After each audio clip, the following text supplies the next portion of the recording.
Austria currently has Europe's highest per capita rate of daily COVID infections, and as a result, the country's chancellor has announced that from Monday, Austria will enter a 3-week lockdown.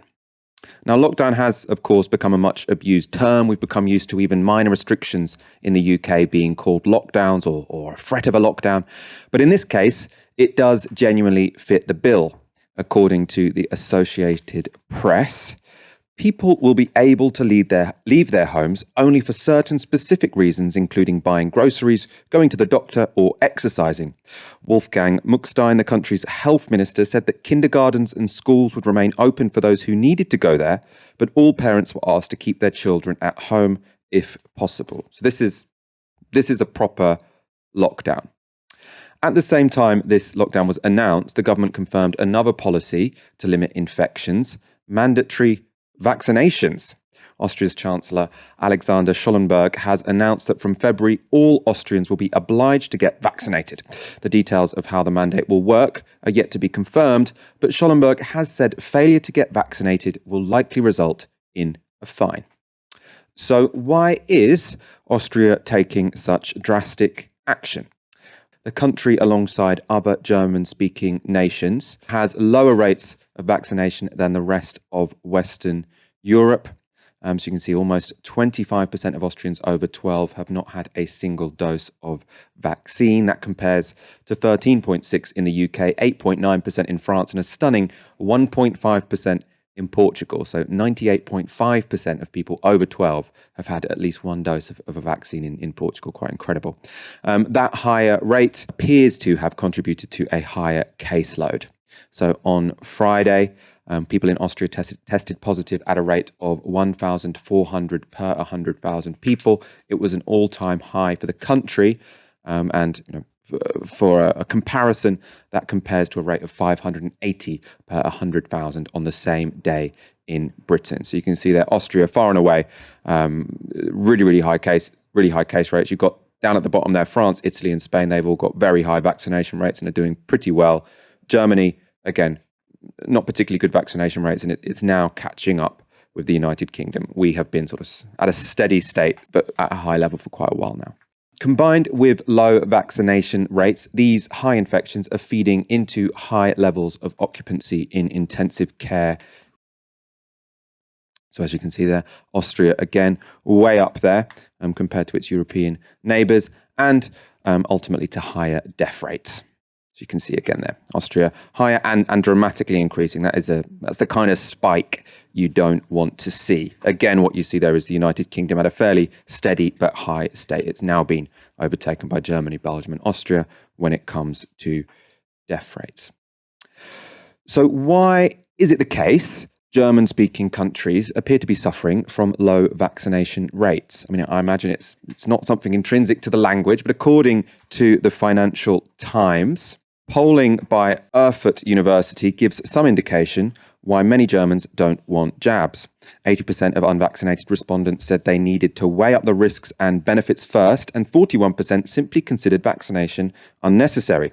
Anti-vaccine sentiment intersects strongly with anti-establishment and populist politics. A Forsa poll conducted on behalf of the German Health Ministry found that half of unvaccinated respondents had voted for the right-wing populist AfD in the recent federal election. In Austria, the right-wing populist Freedom Party has become vociferous in its opposition to vaccination measures. Last month, party boss Herbert Kickl spoke about terrifying links between vaccines and tumours. We can also see how the Chancellor of Austria explained the need for mandatory vaccines. So he said, after making the announcement, "The political consensus has been against compulsory vaccination in this country, and I also believed people should be persuaded to be vaccinated for their protection, for the protection of their loved ones, but also for the protection of society. But we have too many political forces, flimsy vaccine skeptics and spreaders of fake news in this country. Despite campaigns, too many people have still not been vaccinated." Austria joins Indonesia, Turkmenistan, Tajikistan, and the Federated States of Micronesia as the only countries to have made vaccines compulsory. Aaron, I want your thoughts on this. We've tended to be fairly relaxed about things like vaccine passports. Is compulsory vaccinations for everyone taking this a step too far? I mean, it depends on the context, doesn't it, Mike? We've had this debate so many times. If you're in a situation where you have a pathogen like Ebola, which kills 50% of the people it gets, I mean, you're gonna introduce something like that. And I think hard and fast rules, one way or the other, I would never do this, or I would always do this, probably don't make much sense. In terms of why this is happening in Germany and Austria, it's quite interesting. I think it can be traced back to the fact that they do, and again, this is not a general rule.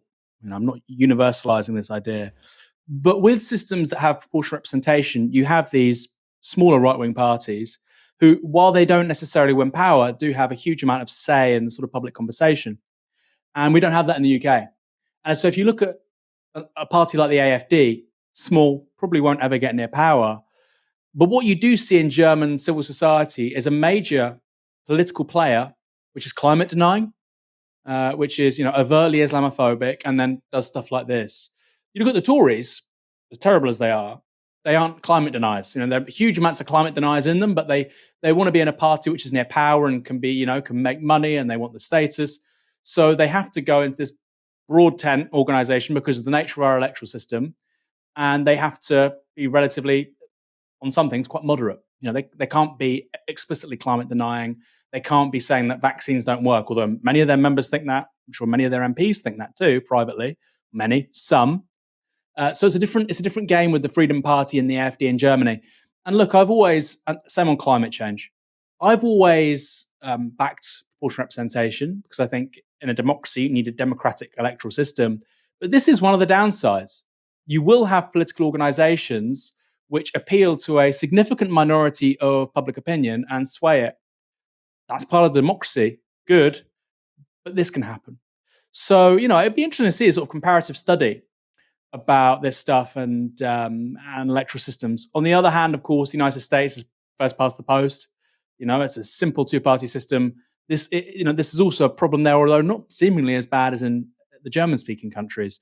So it's an interesting hypothesis. Meanwhile, in Britain, you have some pretty crazy opinions over here.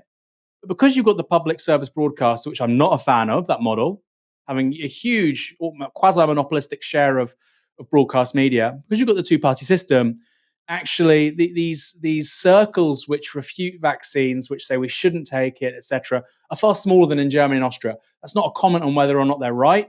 I don't think they are right. I think these people are generally speaking nuts. I'm sure some of our viewers disagree, but it's an observation as to why I think it's happened in Germany, less so here. I think I've just Googled this, so I should maybe study the data a bit more. But I think Germany is still better than the United States. The United States is, Germany only looks bad now compared to where it was a few months ago, and compared to highly vaccinated Europe. America is still screwed on this front. I do find your PR argument very persuasive, but yeah, as you say, I was going to point out that America, a very different story. I suppose you could say that again with the climate, it's the same, that in PR, you are going to get those extremes, which when it comes to vaccines can be, dangerous. When it comes to climate, less so, because it doesn't really matter if you've got a minority of climate skeptics, so long as there is a consensus which is pro taking action on it, or at least pro accepting the science as a sort of base level for policy making. But yeah, and with the first past the post system, it's a big risk, right? Either you completely exclude vaccine skeptics and climate deniers from politics, or you give them one of the two major parties of government. And I do think that if the Republicans win the presidency in 2 years' time, it's going to be really terrible for the climate. I know, we often talk about how the Democrats and the Republicans on so many issues, they're very similar. Having just one of the most powerful governments in the world not believing that COVID is particularly real, not believing that climate change really matters, I do find that quite terrifying. Let's talk about what's going to happen in Britain. One thing that I think is going to become apparent in terms of sort of political discussions about COVID policy is that cases are rising in European countries where policies like mandatory face masks are in place. So I think that perhaps some of the pressure for our government to move to Plan B will dissipate a bit. I'd still favour it because I've always said masks on tubes, in shops, vaccine passports to go into nightclubs. I don't think that's going to dramatically change the picture of COVID rates in Britain, but I think the costs are so low we might as well do it. But the government will be able to point to Germany and these countries and say, look, they're having a tough time. And they've introduced those policies that you're talking about. I assume that argument will be made. What's also important to say is that it does seem like those high case rates has given us some natural immunity that could help us over winter, especially among young people. Obviously, there are downsides. It also means we'll have more people with long COVID. Significantly, though, and this is just a win-win, we are doing very well when it comes to our booster rollout. The UK has administered more than twice the number of boosters as many of our European neighbours. So there have been 20% of the British population have now received a third vaccine dose. Aaron, my question for you, is it possible that this winter or by Easter, Britain, doesn't look like such a basket case when it comes to COVID policy? Could we have people arguing that because we didn't try and suppress cases too dramatically in autumn, that means there wasn't the same pressure to have a lockdown in winter as there will be in some European nations? That was the argument. And also Sweden's doing surprisingly well, which of course is real sucker for, the COVID skeptics. They say we should have adopted this all along. There's a balance there. I can see why you'd adopt that approach with people who are otherwise relatively healthy. Like you say, the downside is, of course, long COVID. This is a giant experiment. On balance, I think the UK government's dealt with this pretty well since January this year, I feel. I don't know how you feel, Michael. It felt like Boris Johnson had turned a bit of a corner in terms of strategic communications, in terms of how assured he was. Yeah, January, February, March felt significantly better than last year. Last year, and I mean, it's easy to forget this, May in particular, May to December last year was probably the worst 7 or 8 months we've ever seen in the history of this country, and poor governance and a complete absence of leadership. From top to bottom, test and trace, the kinds of advice being given, the reopening of schools, the closing of schools, go back for one day, the complete absence of an opposition. There was a complete political failure in dealing with the crisis. A lot better this year, and I think that's reflecting the fact that the UK is doing a bit better. It's not world leading. It's not blowing everyone away, but it's a significant shift, and that's why the Tories still. And people forget this. The major political issue for the last 4 months has been COVID. People don't keep up with John Lewis wallpaper and even the corruption stuff. That's huge, and it's not going away. And it's a big story, and it's cutting through. But it's background noise, and that's not going to overtake COVID. Maybe it's beginning to overtake COVID, but it's not going to overtake COVID now until 2022. And the Tories on coronavirus this year have been okay, particularly when you look at how dreadfully they dealt with it a year earlier. There's so much disagreement about this because lots of people look at the schools and say we let so many kids get COVID-19 when we could have vaccinated them earlier. I think we should have vaccinated them in the summer. But I mean, as we always said on this show, when it came to Freedom Day, when it came to opening nightclubs, etc., there were always two reasonable arguments. One, which is to say, let's get a bit of immunity over the summer so that we don't have this huge surge in winter. I mean, it's still incredibly early. It could be the case that cases, if cases do fall in Austria, it'll be because they had a lockdown. So I'm pretty glad we're not in a situation where we have to have a 3-week lockdown. So, I suppose we can appreciate some of the things we have. Obviously, the people in the best situation now are Portugal, where 98.5% of people have been vaccinated. And that was without mandatory vaccination. So we need to work out what their secret was. It is a small population. It's 10 million people.